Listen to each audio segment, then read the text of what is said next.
And one more try. Let's play the opening. A 3, a 2, a 1. Here we go.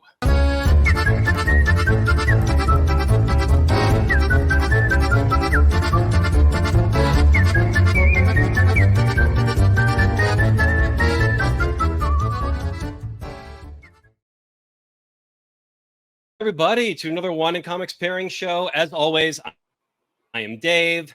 And I'm Dallas.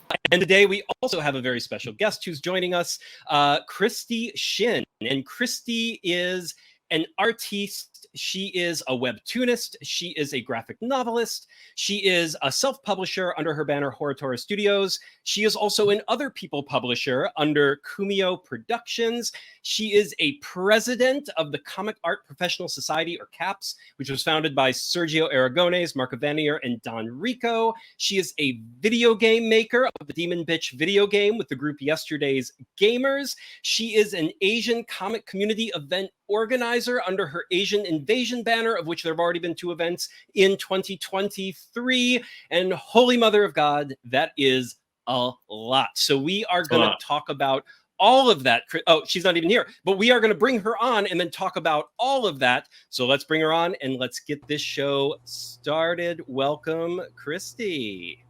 Hi. Well, reading all that makes me really fucking tired. It made me tired finding out all the things you've been doing this past year. So I'm familiar with Christie. I've read her Demon Bitch graphic novels and the webtoon comic strip for a little while now, maybe about 2 Kickstarters back. I started, I believe. And she has her latest Kickstarter starting on September 12th.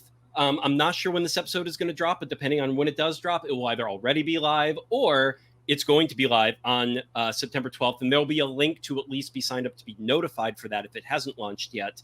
But yeah, let's talk about everything you're doing, because since I started following you and I went a deep dive on the internet and been like, okay, what's Christie been up to? And I was like, holy shit, I did not realize all of these things were happening. So let's talk about it all. What has this past year? Is this all been in the past year or so?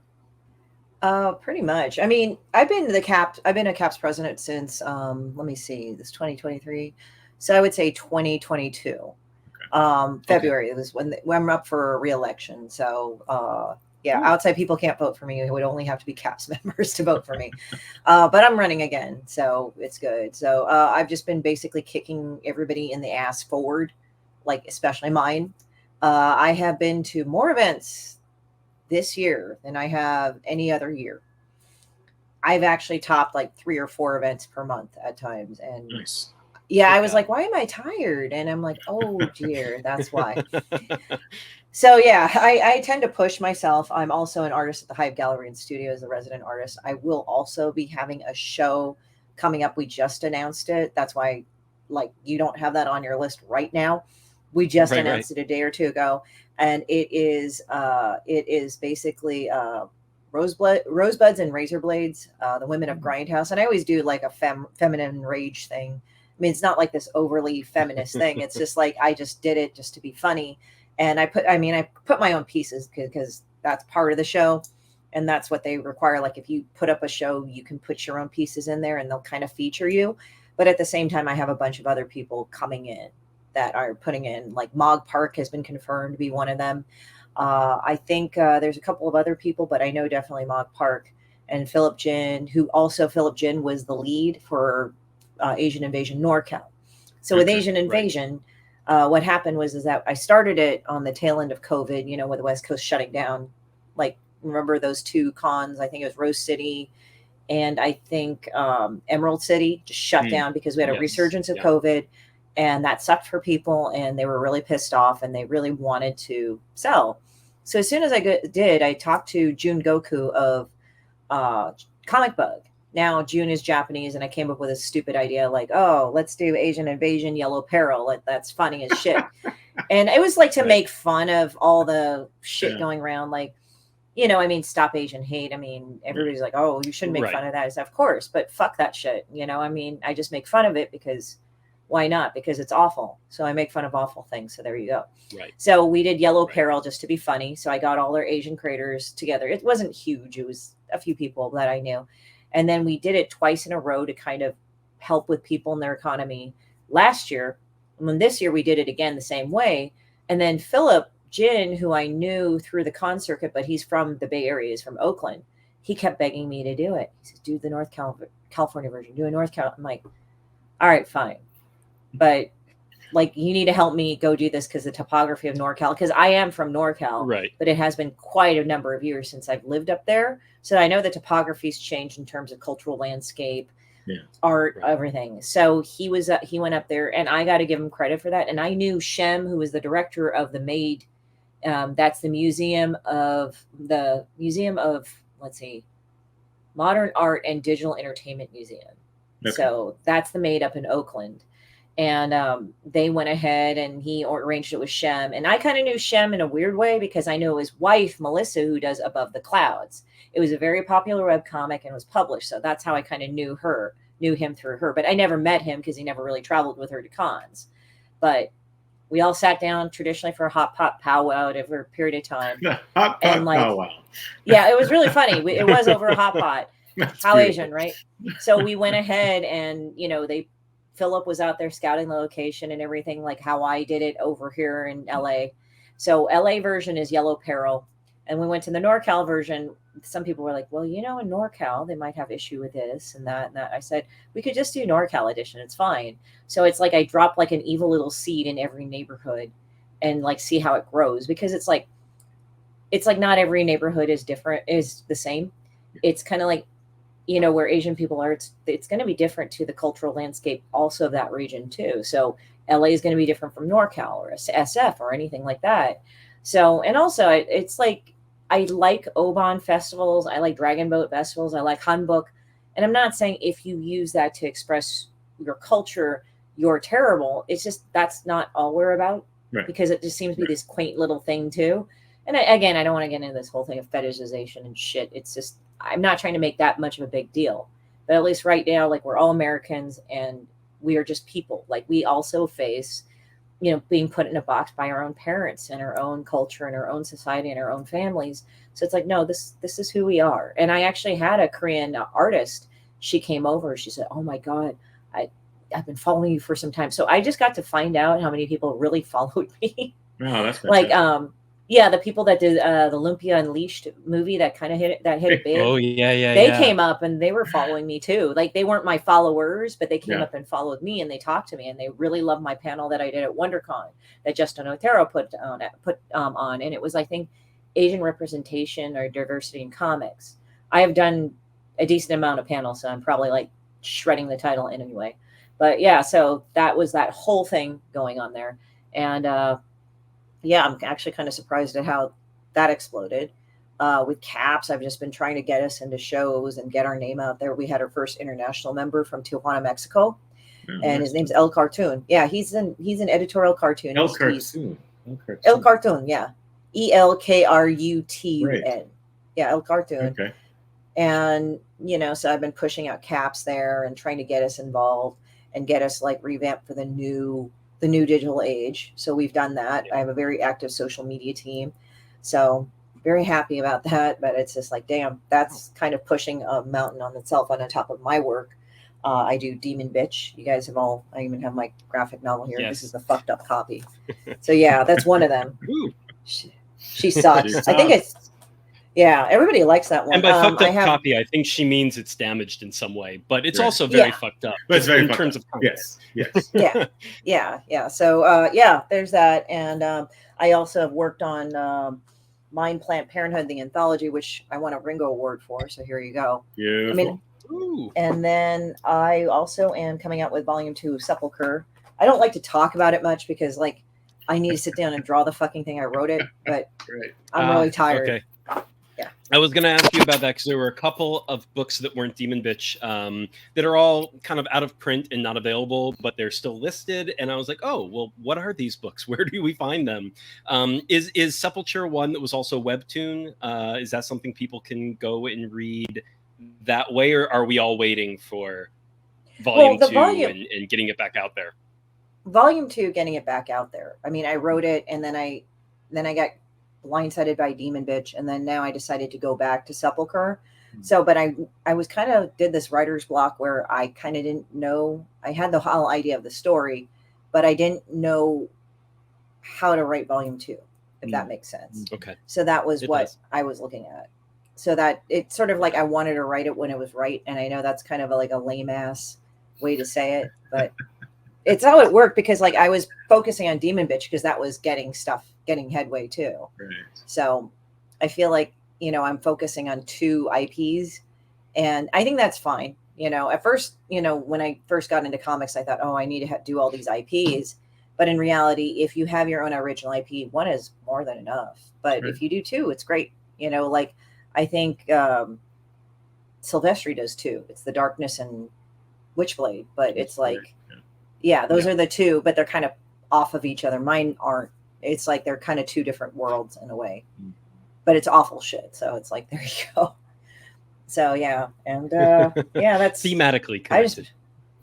Yeah, they're kind of thematically connected about shit. Like Sepulchre is about trauma, and Demon Bitch is just about awful people and awful situations. And I've realized that I don't follow or comment on trending topics like on Twitter or social media.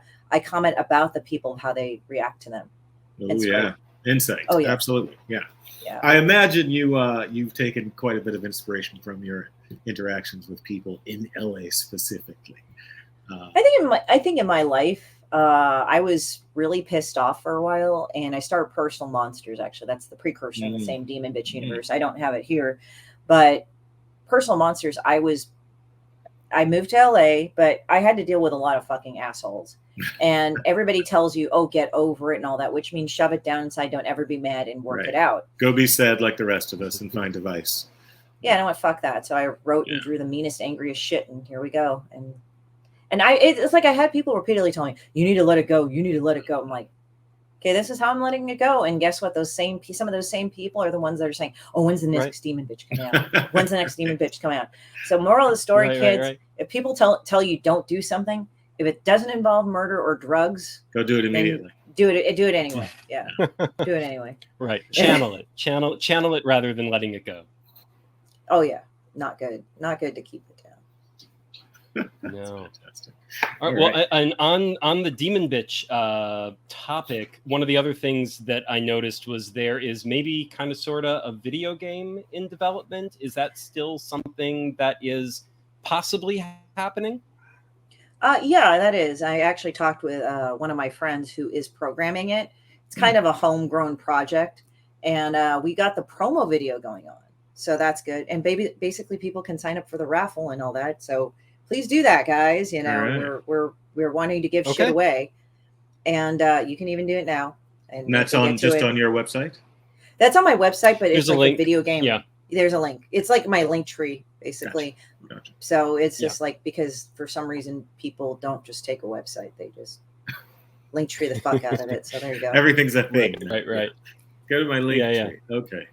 Yeah, we will definitely have all those links down below, both to the link tree, and then probably just to make it easy on everyone, I'll chop down the links at least to everything we're discussing here today, and make sure it's all clickable and right below this video and all that fun stuff. So should be easy to find. But yeah, I went to go look at the video game, and I noticed that the developers had everything was kind of on pause due to the pandemic and E3 or something of that, like they were waiting for E3 to come back. And then, so I just wasn't sure like how up to date the video game news was, but that sounds fantastic. But it's still happening. Yeah. What's Kitty's name? This is Ink, and she's a bitch. She's trying to chew on my necklace, and that's annoying. The bitch has expensive taste. She has also a skull butthole. So. Oh, very nice. She hates everybody. She just started like jumping in my lap, which would have been fine, but then she started chewing on my necklace, and like, oh, that's not okay. So I was like, get off, go. You know, she likes chewing on jewelry, and that's when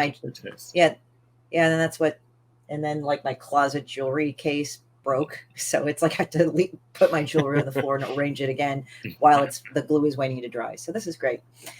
So yeah. All right. The pets that we maybe love enough. We keep them alive even as they're killing us. But and that's a cat for you. Well, the one that I have, Spam, he's a ginger. Oh. And he's somewhere around here. He'll probably wander in here if he wants to. But he's a ramen noodle fuck. So he looks like a piece of ramen. He's kind of skinny. And he just is neurotic as shit. And he looks like an eternally perplexed white man.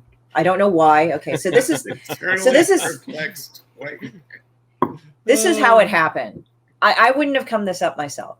But my mom was visiting and she saw him. And he's like orange and he's stripy. You've probably seen pictures of him on my social media. And she's just, oh, he looks like an old white man. I'm like, what? Now I can't unsee it. Now he looks like he looks like a ginger white man. There you go. I guess so. I don't know. It's just he looks like an eternally perplexed white guy. Very like fantastic. I hope that's the title of an offshoot, a comic. Well, I was gonna say, is that like a Tucker Carlson face? Because that's usually what people say. Like he always has that eternally perplexed look on his face. Oh. I don't know. I mean, I don't know. It's just it to me. I mean, there's many variations of eternally perplexed white men or men in general.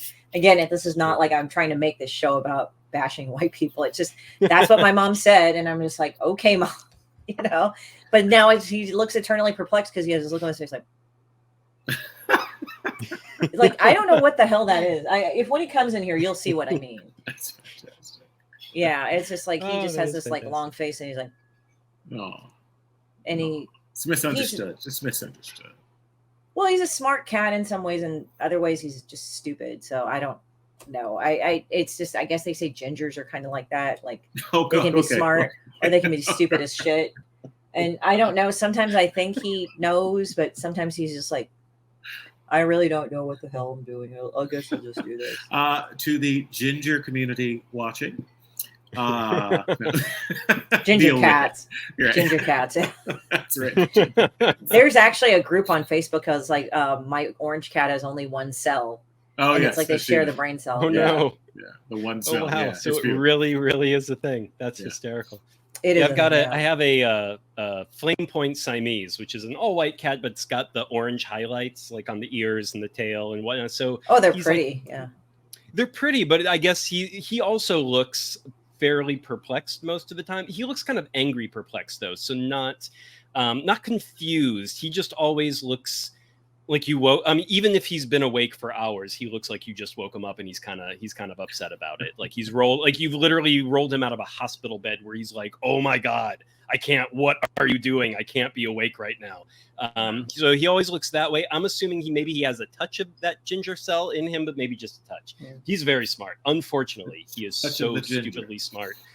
Yeah, he gets into things that he knows he's not supposed to, and he knows exactly when I'm busy and can't find out. So I always have to kind of stumble into him getting into things. So he's too smart for his own good.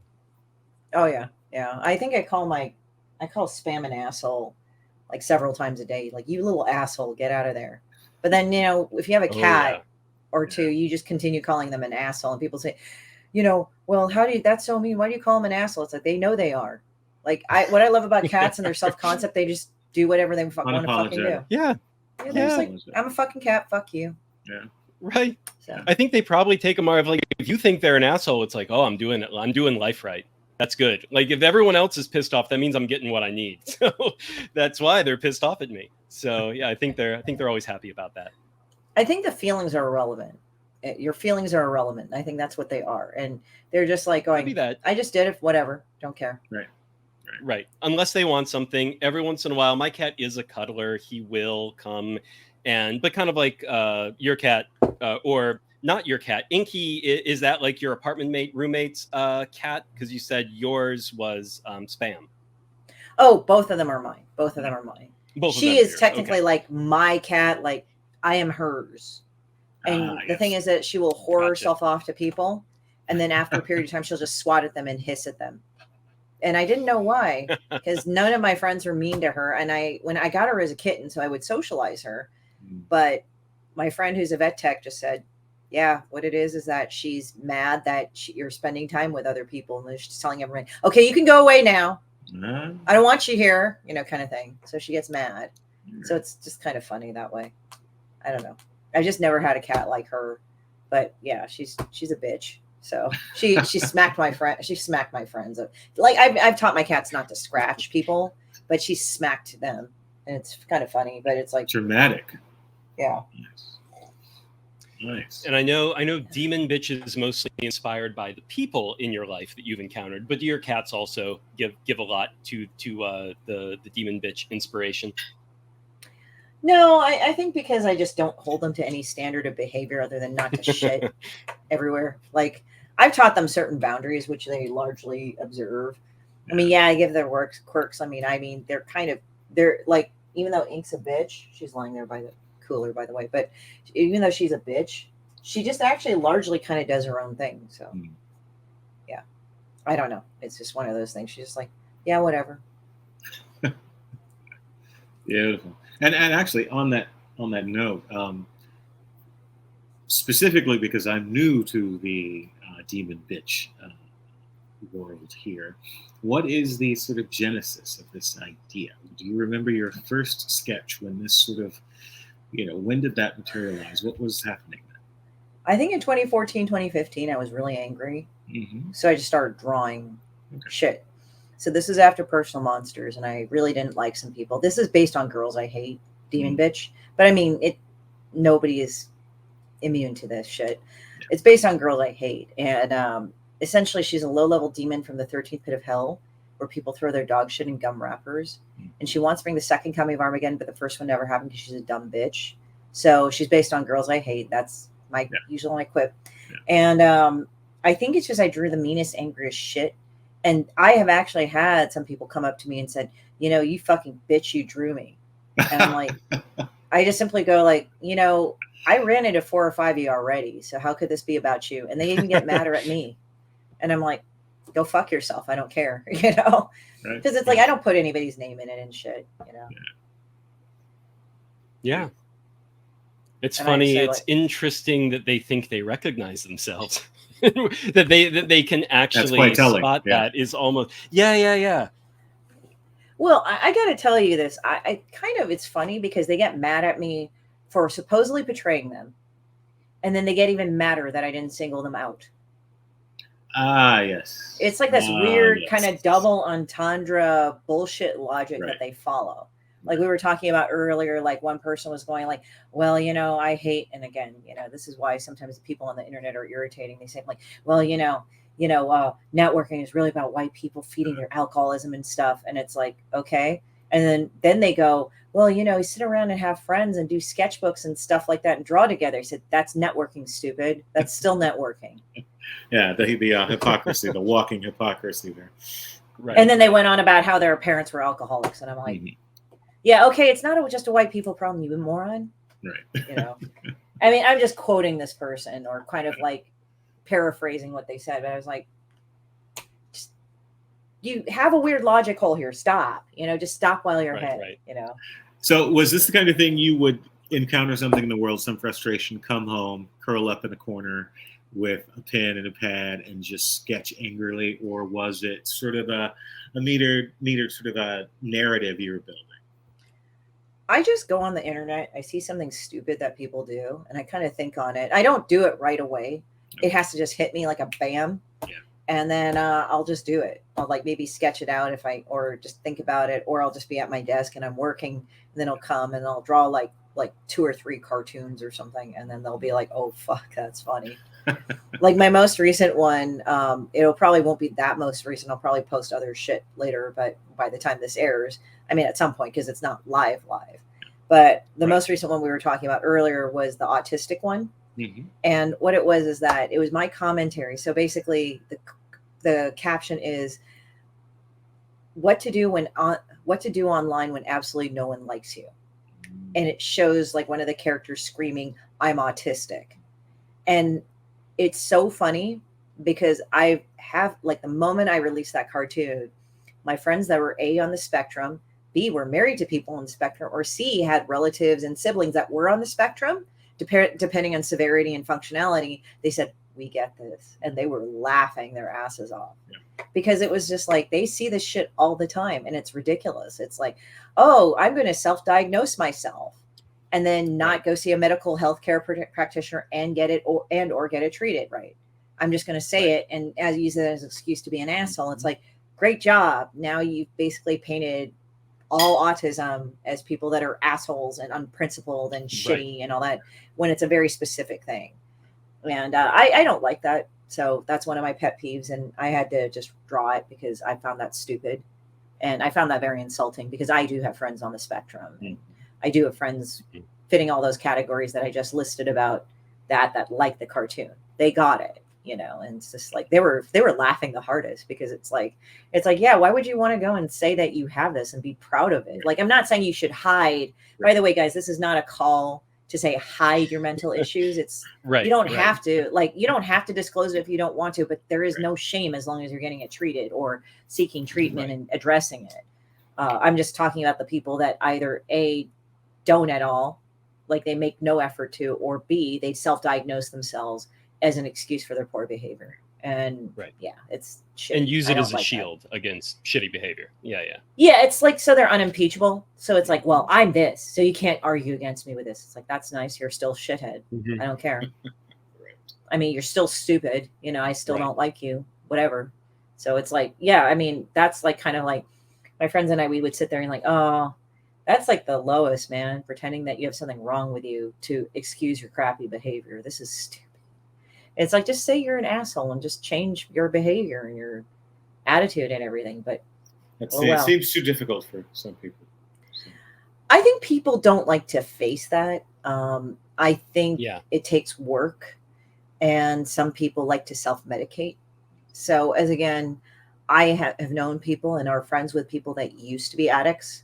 And I feel bad for most addicts. Like most addicts, like most of them are decent people that have made just bad mistakes and bad choices. But I have also learned there's this other subgroup that they're just pieces of shit that just happen to take drugs. There's that too. And I see that on the internet sometimes too. Like they'll be like, oh, I smoke out all the fucking time and everything, and they're a total piece of shit. And I'm like, okay. And then they said, but it makes me a better person. It's like, no, it doesn't. You're just stoned. Or you really don't want to meet the person. If it does make them a better person, you really don't want to meet the person they are without it, because my God. So even when they do get stoned, they're even worse. Okay. Even worse. I have made it. Yeah, it's weird. It's like a mean drunk kind of thing. Yeah. So So all right, what else you got there, Dave? And and one quick question. And by the way, guys, I did want to mention, I've noticed like there is still a pretty massive lag in audio whenever I say something. And when I notice you guys actually hear it, I'm like, oh, wow, I said that like 5 seconds ago. Shit. So forgive me and mea culpa if you're hearing things if I seem like I'm talking at weird junctures throughout this conversation, talking over you or having super long pauses. It is this weird audio lag.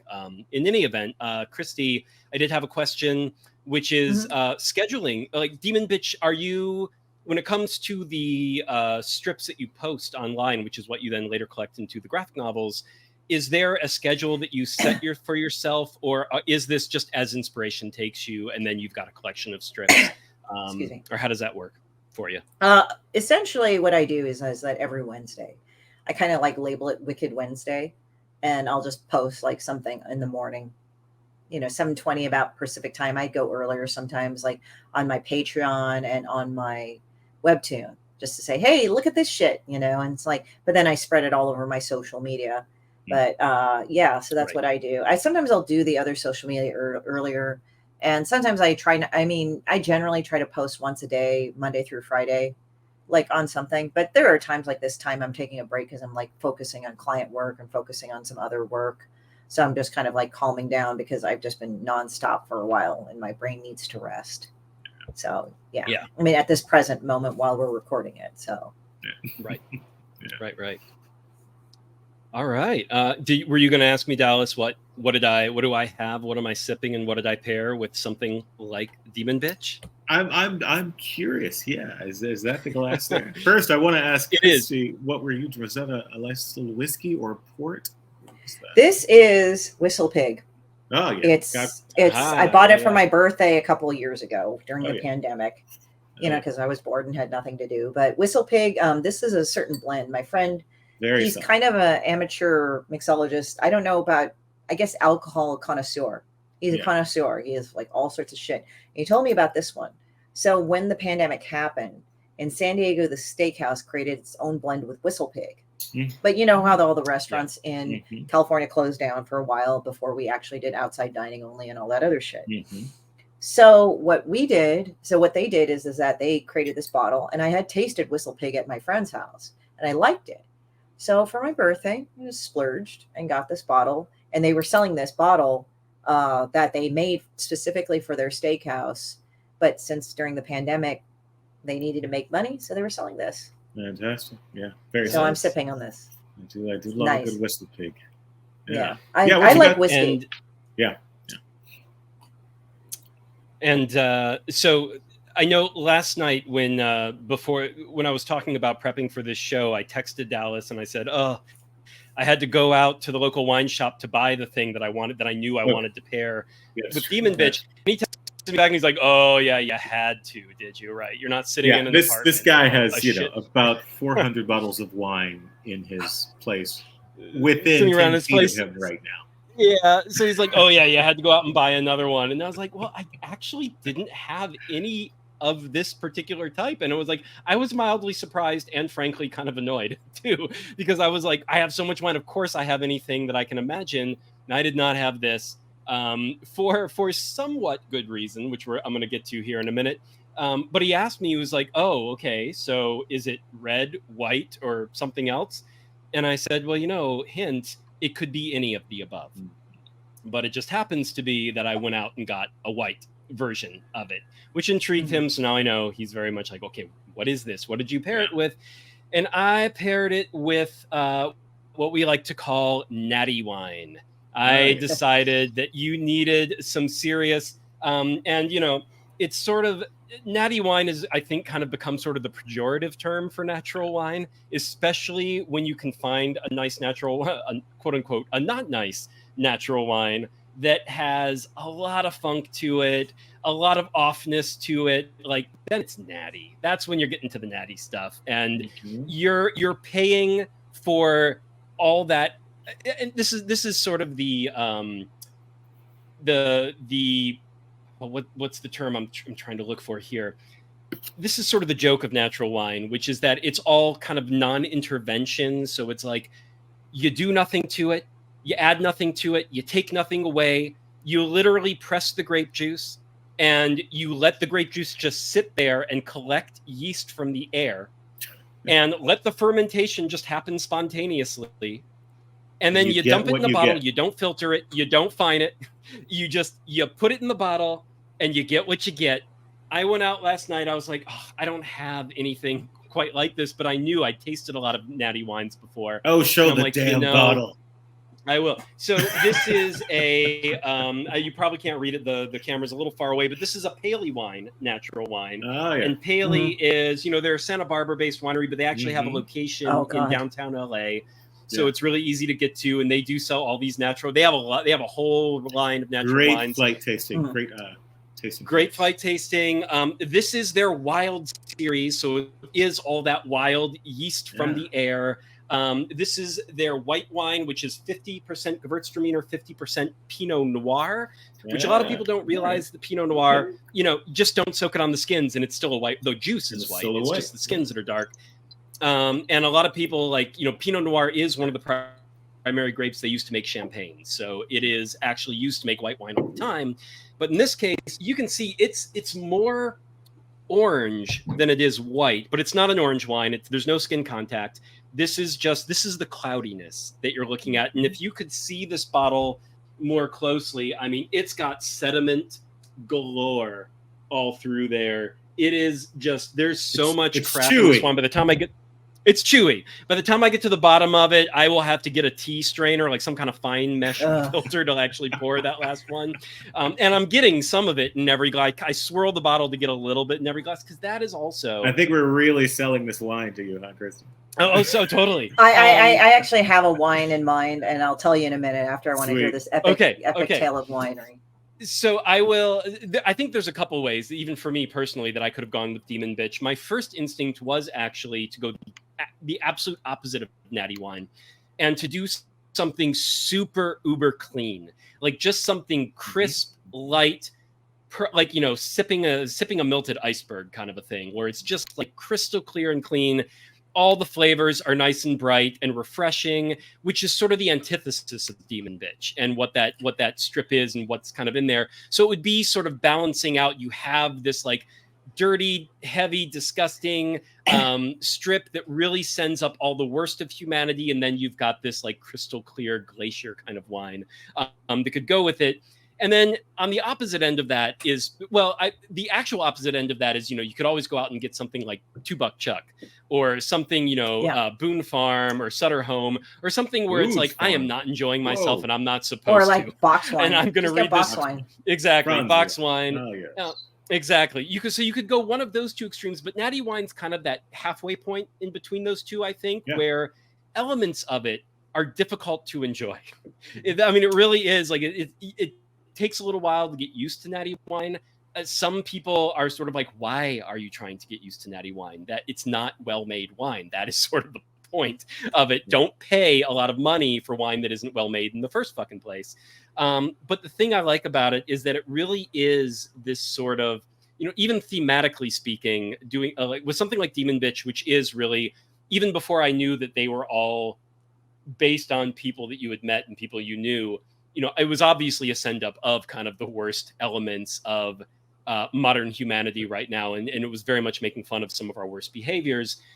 And Natty Wine, one, it comes from kind of the worst behaviors of modern mankind, which is this sort of, the movement behind natural wine was kind of a bullshit movement, which was all these people that were like, oh, we got to get back to our roots. And we got to no intervention. It's got to be and it's not just organic, biodynamic. I mean, they go so much further. They're just like, you can't do you have to just let it rot and then pour it in the glass and drink it. And you've got to fucking like it.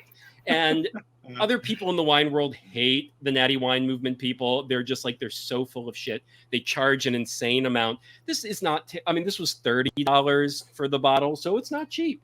And what you're getting is something that was, you know, they made it in short amount of time. They did very little to refine it or make it good. They just made it, put it in a bottle, and they're like, $30, please. Thank you. And take it home. So this, and I feel like that's sort of the bad behavior of modern humanity, where it's like everything organic but not in a serious way all the time. It's really in a more of just like, we have a manifesto. Whether that manifesto actually helps anything, actually makes the world a better place, don't really give a shit. We got a manifesto and you got to adhere to it. And if you adhere to it, great. And if you don't, we're going to vilify you. And otherwise, and then like our product and support us, or we'll also vilify you. So Natty Wine, and if you do get the product, you're of course at least somewhat choking it down, because it's never an easy to enjoy experience. So this was as I was reading the Demon Bitch over again, I was like, yeah, I think this is what I'm craving. This is what I think matches what I'm reading here and puts me in the right mood for it. Right. So that is my Natty Wine. I like that. I like that, actually. That was the route I was going to take initially, but I decided against that logic, that rationale. So I think we've got two very distinct approaches here. But Christy, you're gonna tell us about the wine you have here. So there's this tale. Like, so we knew this girl named Stick Figure. We call her Stick Figure because she's a scrawny bitch, and she was a wannabe model, and she would just say, I'm a model, I'm a model, I'm a model. Then she would go list all these problems that she had, which, like, I have Crohn's disease, now I have cancer, now I have lupus. And I mean, these things are not funny because I know people that have had multiple cancers and multiple problems. But how I knew that she was full of shit was that one of our mutual friends had roomed with her. And the time when she was declaring that she had Crohn's disease, she was snorting Coke and drinking Jack Daniels and didn't fucking eat. So it's like this. And it's funny because you look at her. God, I sound like I'm trashing white people again. It's not. It's just like, this is just what happened. So she's bone white. Like, she's fucking pale as shit. And she's really scrawny. So we called her Stick Figure because she looked like a stick figure. And then my friends like went off with that. Like, my friends are terrible. Like, we were the generation of fugly.com. So just to give you in context. So one of the things we looked at, like, one of my friends just called her Sticky. And they said, well, why do you call her Sticky? It's like, you call her Sticky for Stick Figure. And they said no, because she looks like she's sticky. Like there's all this shit on her. Like Oh. she's bone white, but yet looks fucking dirty. Like if Tacky. she just Yeah, takes, yeah. like if she takes She- like sink baths all the time. Like you get clean, but you don't wash off all the shit. Yeah. You're clean Right, enough if you don't right. have BO. But even The then she oils are kinda- still there. yeah, Yes. like the Yeah. Yes. yeah. And then and so what it was is that, you know, one of my friends from Chicago, he looked at her, he says, God, she looks like she smells like sour milk. And I'm like, damn. So the reason why I went on this thing was is that actually I went to Trader Joe's, who normally have good wine. They had a bottle called Stick Figure, and I had to get it. God, really? I took a picture of it, and I was like, dude, that's funny. And I was sending it to my friends. So I said, you know what? I'm going to try it. I'm going to take one for the team. I'm going to try this. I figured it was going to be okay.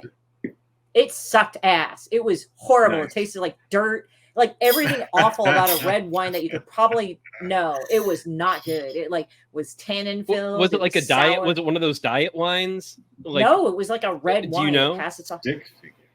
just no, a red it's like- wine. Wow. Okay. Yeah, it was just like everything you did not want a red wine. It was not mellow. It was harsh. It was disgusting. It like it just the taste was bad. Everything was just bad. And I drank it. I'm like, this. I actually thought this was going to be. It was like $9. And I mean, you Yeah, can buy decent wine for $9, but it's just that Oh yeah, was. there it is. Oof, yeah. And Especially it looks Trader like a Joe's. fucking Yeah, yeah. Blair Witch thing. Like it looks like Yeah. a Blair Witch Twana. And I know what they were trying to go for, but I saw that and I drank that. It was shit. It was bad. Like Dave, go and get Stick Figure if it's still available at Trader Joe's. It's I will. cheap. I'm It gonna should look be. for it now. Yeah, yeah. It's Yeah. bad. Like tell me how bad it is because it was bad. But for I my have to life. try it. did- I know. I might have to by the It- time we post this episode. I'll see if I can find one and taste one and like put it in the behind the scenes right up about this episode, like all about the Stick Figure wine because that is weirdly enticing. Enticing actually is probably was not the bad. right word, but I'm up It is. for the Yeah, challenge, it's let's basically put it that way. yeah, it's basically like if you somebody challenges you to eat durian fruit, you may like it, but you probably will get turned off by the smell because it smells like shit. So it's like, I mean, I like durian, but some people like are going like, ugh. But you know, I ate durian, I Yes, ate yes. balut, so it's like I'm hardcore. But It tastes Yeah, really good, but yeah.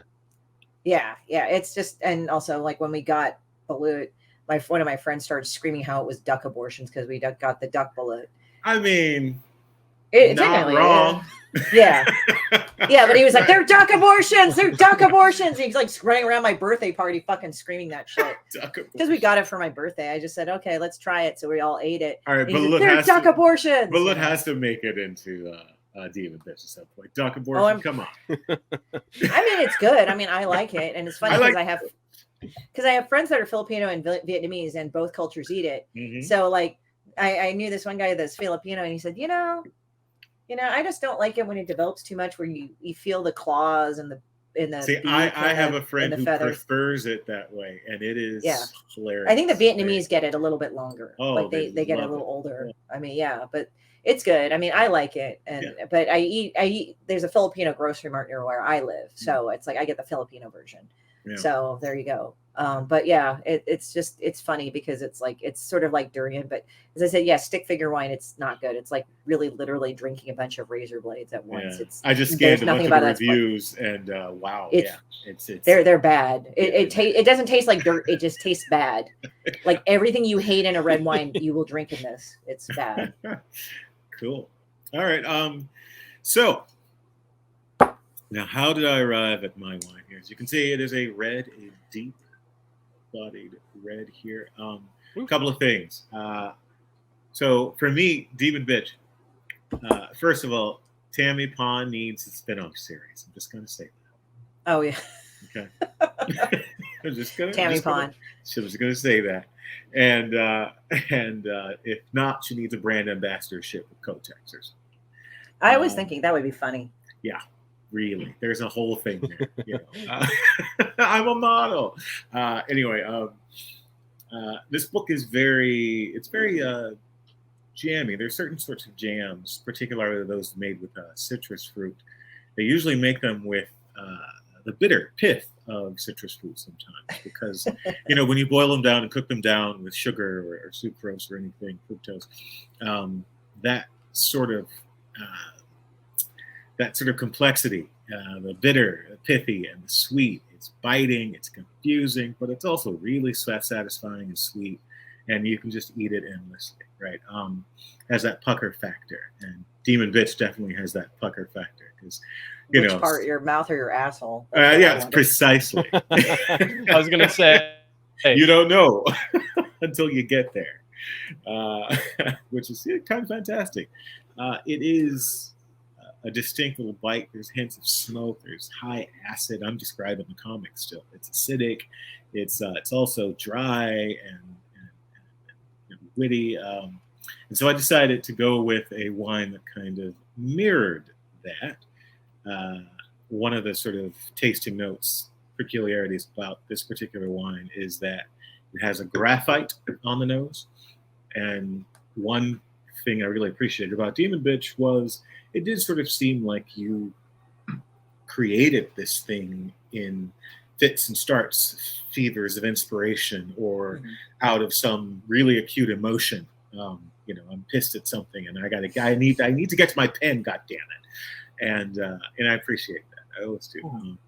This wine particularly is 80% Sangiovese and 20% Cab Sauv, and I'm not a huge fan of either of those individually. No, just not.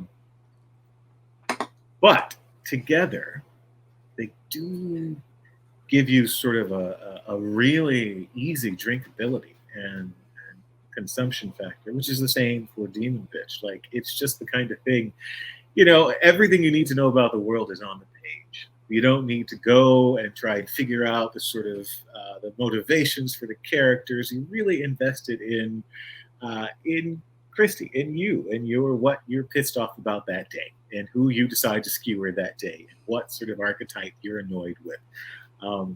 And it's the kind of thing I pick up after a long day. I'd come home and just want to scroll and enjoy something and be a little grossed out, be a little pleased, be a little annoyed, see some of the annoyances in my own life reflected. It's kind of fantastic. The same way, this wine is the kind of wine I would pick up at the end of a day when I just wanted a glass of wine that didn't require too much engagement. I need to be entertained with someone else's annoyances that aren't my own. And this wine, if you can't guess, if you haven't guessed already, Dave, it's from the region of Toscana, of course, Tuscan. And it is kind of fantastic. So it's kind of like Michelangelo's personality. Because I heard he was rather acerbic. Yeah. Acerbic is that what it said? How you say it? Yeah. Yeah. It's just it's funny because I've had people, like some of my friends have come up to me. We would hang out and talk, and they said, you know, some of my friends were telling me, aren't you worried that you're going to end up on Christie's cartoons? And they say, no, because the people that she's drawn them after, they're real assholes, and I'm never going to be like that to her. So it's like, you know, they're understanding just because if I get mad at somebody, that's not the reason why I just draw the comic. It's like, you have to be egregiously a piece of shit. Right. And I've had other people come up to me and say, like, do people know how nice you are? Because you draw some really evil art. And I'm like, I mean, I know it's not like cute shit a lot, but it's like, I mean, I never think about how evil my shit is just because I draw it. So it's like, I don't have that third person point of view. I mean, obviously, like, there are times, like, especially with the autistic cartoon, now everybody, like, when they hear it, they're like, oh, she made a photo of autistic. Right. But no, but when I drew that cartoon, I was like, oh man, I don't know. Like, there have been times where I'm just like, oh man, I don't know if I should release that. That's kind of a bit much. Like, I've had moments like that. And then I just said, yeah, it's like Johnny Ryan, like one of my favorite cartoons. It's like, nah, maybe I should. It turns out I should have. And it's just, he draws really bad stuff. Like, I mean, I know you said pair it with some other comics or whatever, so I brought some comics that I'll read, but sweet. Yeah. But he's one of my favorite illustrators / cartoonists, and yeah, he's funny as fuck. Like, he's on Instagram and everything, and he draws the worst shit ever. I mean, if you had to recommend one, what would it be? Oh God. Well, if you really want to get familiar with his writing and all that, Prison Pit. Okay. It's about a rapist, murderer, cannibal called Cannibal Fuckface, and he's on a prison planet. and you just have to read it and go like, what the fuck is this? Because it's just messed up. It's just like all of his shit. Like these, let me show you the kind of books he has. And he's like, he had a cartoon Holocaust and showed Donald Duck being hung. I don't have that with me right now. Somebody's borrowing it. But yeah, this is the one I just picked up. Oh, good cover. Good cover. If you're familiar with this, guys, if you're not, it's G.G. Allen. I guess he's punk, but he was one fucked up bitch. Like he died in the 90s of like a multiple drug overdose. That was amazing. Like it was his millionth or something, and plus alcohol. So it's like nice. He was on a mission. Actually, he did write pop music for a hot minute, and I actually did listen to it. It was not bad. And then you listen to his shit when he was like, I want to kill you all or some shit or something. Yeah. And I don't know the titles. It doesn't matter. You just listen to it. You're just laughing. Because I'm into punk and underground comics, as you can't already tell. Like one of my friends said, I didn't know you were into punk and underground comics. It's like, it's not that I hide it, dude, but I guess I don't run around like. But here's another one. Johnny Ryan, Barely Human. Barely Human, yeah. Yeah, so you can tell where the offensiveness lies. Like, beautiful. Yeah, so it's like I just like reading subversive shit half the time, so I find that amusing.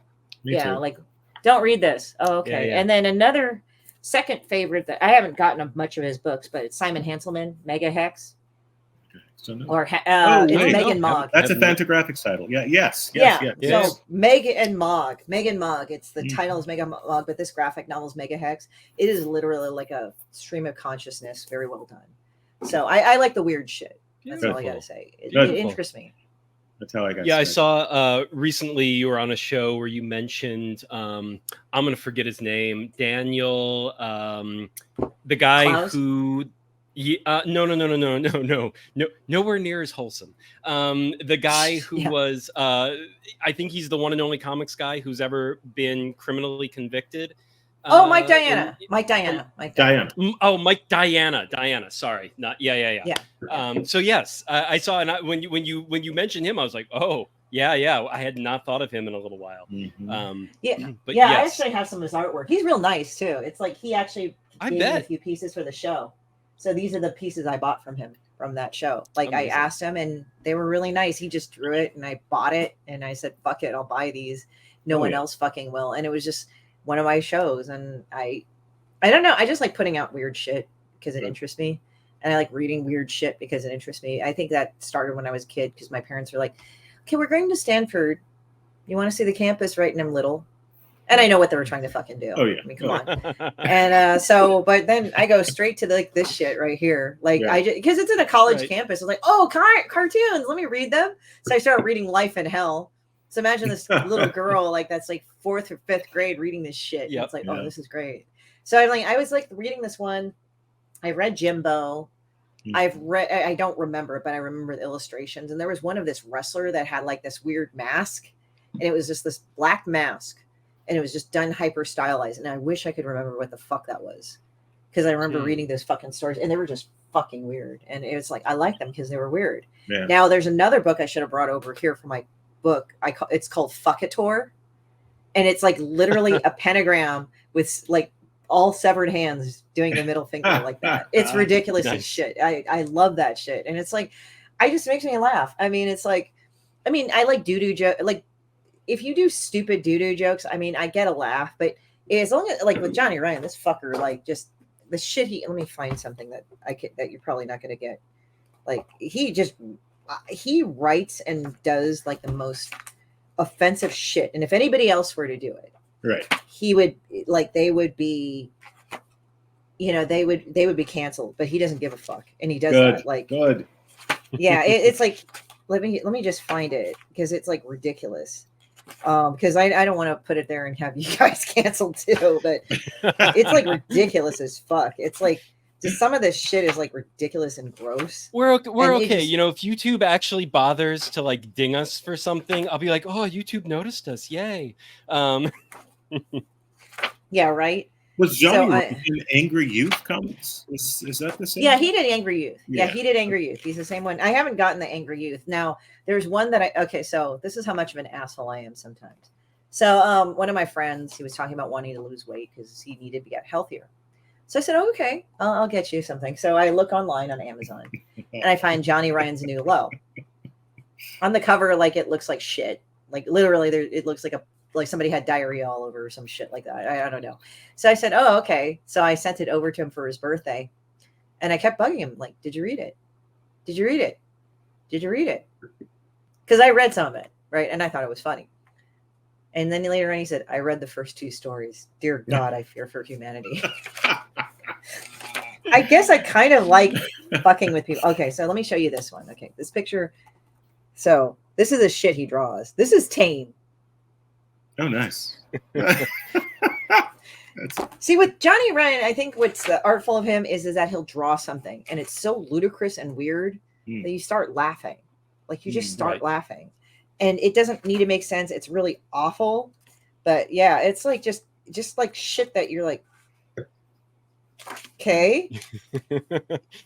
I mean, he does all sorts of shit. So you guys got to just read one of his books. Ryan. It's like definitely not okay for kids. Yeah, but Johnny Ryan, Johnny Ryan's awesome. But I do want to get. No, go ahead. Sorry. No, it's cool. What is it? Oh, I was gonna say, were you going to pair the Johnny Ryan stuff with Whiskey Pig, or was it the the stick figure wine? I would say the stick figure wine with Demon Bitch, just because it disappoints you. You think it's actually going to be okay, and then you just realize it's nothing at all. And then consider like Demon Bitch like thinks of herself as more hotter than she really is. And I'm all about girls like having confidence. It's not that. It's just more of she's really a gross, smelly person. So anything she does is wholly unattractive. Yeah. It's not subjective. It's like she's a terrible person. Yeah. Right. So yeah. But what's amazing is you fall in love with her. She's a piece of shit, but she's great. Well, I think all the people around her seem to be even worse, which sort of puts her into context seem to be a little bit. Well, it's like this shitbird and her kind of like it's kind of dumb. They're both like I don't like to say narcissist really because it's like a really psychological term and it's bandied about like nothing. I mean, some people are just like trying to say I'm narcissistic, like, or that person's narcissistic because like they can never be changed. And I said, I don't know if I really like to use narcissism because that seems to elevate them or somehow put them in this thing.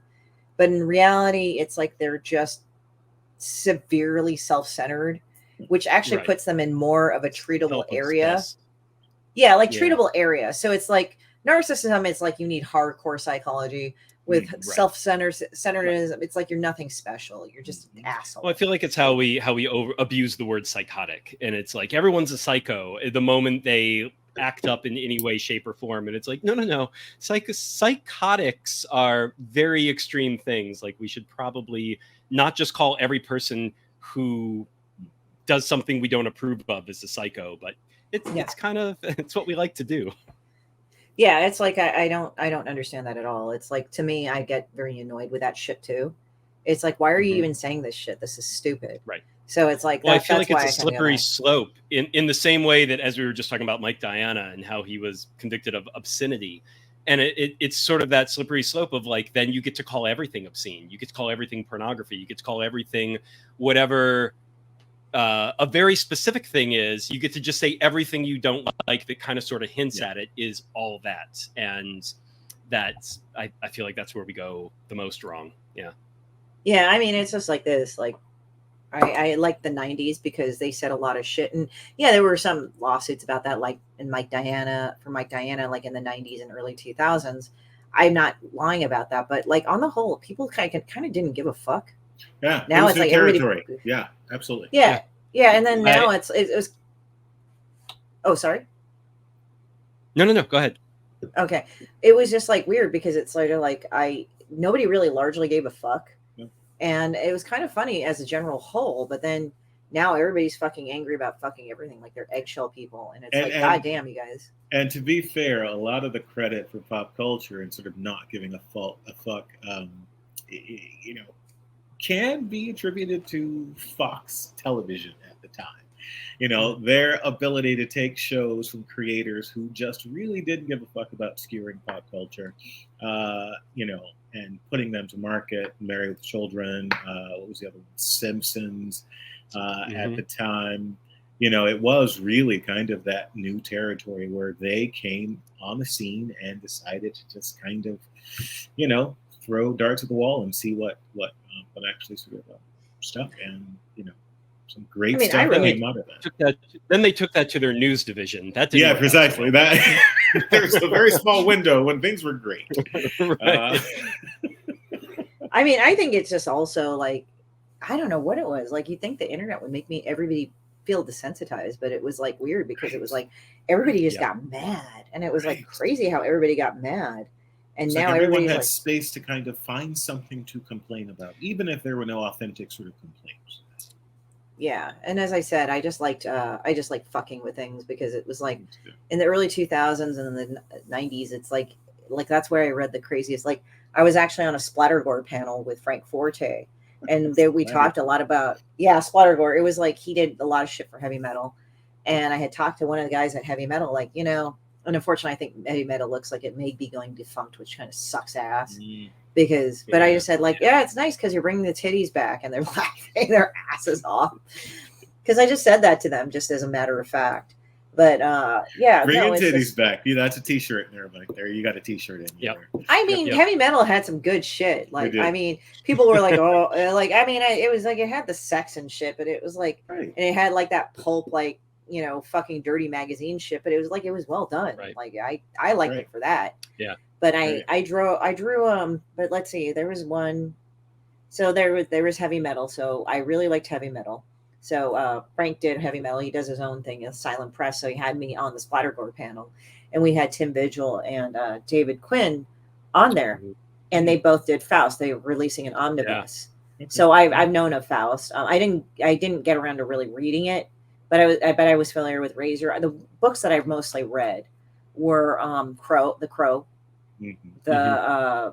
The Crow. I've read Angry Christ comics or Sirius. Sirius comics. That's Dawn. Dawn, fucking awesome. And I'm trying to remember another one. Dead World. I remember Dead World. Dead World like fucked my shit up. Yeah. And then I remember Lady Death and Evil Ernie. Wow. Like people are like going, like people are like, oh, about like what's the difference? And it's like, but I remember them when they were Chaos, and now Chaos is now comic Coffin, because he managed to just buy back Coffin, but all the old people, all the old cast of characters, along with like Chaos, I think declared bankruptcy or something, and I guess they had to sell them off to Dynamite, but Brian Pulido did retain Lady Death, or got her back, but everything else like was sold off, and it's still part of the Chaos. That's part of the Chaos universes with Dynamite, and I don't know what they're doing with that. So, but it was interesting because I got to meet those guys, and they were really cool. And it was weird because this was in Comic-Con, and of course these guys are there to see Tim Vigil, like the Faust crowd are there to see him. But I thought that was crazy because like when I was announced for Demon Bitch, like just they introduced us on the panel, everybody was cheering. I'm like, oh shit, like that's when I knew like I kind of like hit it, man. So it was like kind of cool. Yeah. So that was the moment for you, huh? I always like, damn, like I hit all these people. Holy shit. Like, I mean, really, to be honest, like when I start things, I don't try to go like, oh, I have this big, long cocksucking agenda about reaching and changing hearts. I really don't. Right. I mean, it's weird because it's like people go. I'm a phrase guy, so the idea Dave knows. Like, trust me, I have a catalog of nonsense that I say. He's going to carry that one with him for a while. That's long talks. Yeah, that's good. Go on. Sorry. Well, I mean, I just don't. I mean, like I drew a pissed off comic and it made me laugh, and here you go. Yeah. It's almost like. It's funny because like it's actually kind of, when you think about it, kind of a religious book, even though it's Demon Bitch and it features a demon, but it makes fun of demons. It makes them like they're pieces of stupid shit. They're not any more important. So I guess it could be technically like a Christian book when you think about it, because it's like, and people exercise their anger and bad feelings out in a legitimate way. You've got to pitch that to some local churches. My God, you've got to pitch that. A stage meeting. Show them how disgusting demons are. Buy my books, stock them up in your church, put them on the, put them in stands. What's crazy? People can take them home with them after service. It's crazy because like there was one guy that I met at a festival, very sweet guy, super uber Christian guy, very sweet though. I'm not crapping on him. He bought Triggered, the hardcover. He said, man, I totally get what you're getting at. I totally get it, dude. And it's so awesome that I'm like, right. Okay. Thank you, sir. Yeah, I was like, I mean, hey, You know, it's weird. I've had people that were super tatted up that I thought would like the book, and they're like, "Oh, I don't do angry stuff." Like, okay, cool. I mean, right. Like the people you would think, you know. And I'm not saying I don't Right. have people that are tatted that don't like my book, you know. But it's funny because it's like it's just more of a like "fuck you" kind of thing to things that I don't like. And yeah, it's just crazy like how that is. But it legitimately helps people work stuff out. Yeah, I feel like sometimes the more buttoned up people, they're the ones who have the anger too.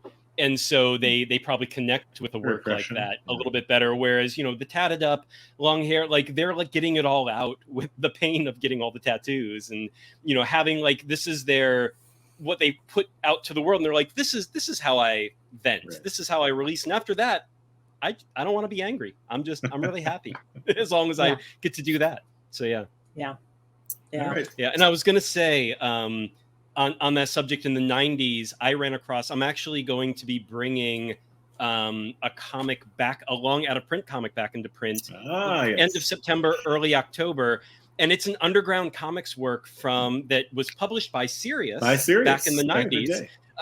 So it was funny that you even brought them up. Yeah, we both sort of like, oh wow. Yeah, but no one ever talks about it anymore. So I'm like, this book just disappeared. But I bought the entire series, a local comic shop when I was like 8th or 9th grade. I can't even remember. But I was young. And, you know, this was during the comic shops even had like all the adult books were put in the adult section. And I remember that. That was cool. Yeah. And so no one could, but this was in a bargain bin. All like the entire, it was like a 900 pages of graphic novels all wrapped up. And no one had looked at it. Plainly, no one had looked at it because it was just for anyone to buy. And I was like, ooh, a whole series. Let me take it home. And it was called Armageddon Quest. And it blew my mind. I had never read anything quite like it. It has such a weird it has such a weird combination of it's like part like Astro Boy, Golden Age manga, like almost the artwork is almost kind of wholesome, but then what happens in the book is very underground comics-esque, and it's this very well researched, very innocent and very dirty. And it was just like I remember we did a family car trip to go visit relatives. It was like a 16-hour car trip that my dad was like, we're doing it in one go. We're not staying in a hotel. Go. And I read the whole fucking series in this 16-hour car trip. I could not put it down. I could not stop. It is still to this day, I think, one of my favorite comic works of all time. The creator's now in his 80s. He's retired. But I reached out to him, and we're going to try and bring it back to a new audience. But just in that vein of like what the 90s, the fact that you could find these works, and that sometimes, even though they had that adult section, you could they were accessible, and no one was freaking out about it. No one was that concerned about it. My parents never noticed that I was reading this thing in the back seat of this car the whole time. It was just clearly like, should not have been, because no, I absolutely should not have. So it was the fever dream of a 40-year-old guy who spent most of his time alone. Well, and it did change how I looked at comics and how I looked at art and storytelling and what was possible, and what like that weirdness, that thing of like, this works. Like whoever made this is what, like, they knew what they were doing for themselves. And I think that always just kind of weirdly translates, no matter how batshit or how much you look at the image or the page or whatever. And you made that expression, you're like, you look at it and you're like, huh? But at the same time, it works. There's something about it that just, it gels, even if you're not 100% certain what they intended by it or why this thing exactly exists. You're just like, this is so cool and interesting. So yeah, just wanted to everything you were just talking about there, I'm like, yes, as a 90s kid, that is how it was, and it completely shaped me. And curiously, it's about more or less the reluctant Antichrist. That's hilarious. So it's an Antichrist who's a really nice guy, but the whole world wants him to fulfill his destiny and be the son of a bitch that he's supposed to be. And sort of that tug of war of him, Yeah, but it is a crazy, and it was done by this guy who was like a total free love hippie kind of a guy, and so like there's just so much casual sex and nudity and violence and craziness, but in this weirdly nice spirit. It's hard to describe. Liturgically speaking, very well researched, which is also amazing. Yeah, it really is kind of fantastic. Yeah, I think it's kind of funny because it's like it kind of reminds me of Cobra, because that's like a weird ass manga. Like the guy with a gun, and you're like, how the fuck did he get a gun on his arm? All of a sudden he's like this guy that like doesn't know shit, and then all of a sudden he has a gun on his arm, and like he's this super assassin, like robber dude that hooks up with like this chick with her like a map on her back, and like weird ass, like I mean it was cool, but it was like really fucking funny. Yeah. Well, and I think manga has long had that weird hybrid of like totally fucked up and totally innocent and normal, like, you know, that almost childlike innocence coupled with totally fucked up, and you usually get both in most manga, and it's like they've captured that spirit long before we did. I feel, and we're just sort of like giving our own spin on that weird combination, but. But all right, guys, thank you so much for this, Christie. I know you've got plans tonight, so we will let you go. But real quick, everyone, once again, just give us a rundown of your sites and places where people can catch up with you, and we'll of course post that later. Everything is on www.horrortorstudios.com. That's got my Kickstarter, game promo, store, main website. Beautiful. So everything's there, and all the info about Asian invasion. It's all in a nice outline. Fantastic. Yeah, I just figured that, and that's everything. It's all there. Yeah, all that's on there. So it's like, you can follow me, look at it. Caps is also on there, even though it's not technically my website, but I'm present. So there you go. Oh, holy shit!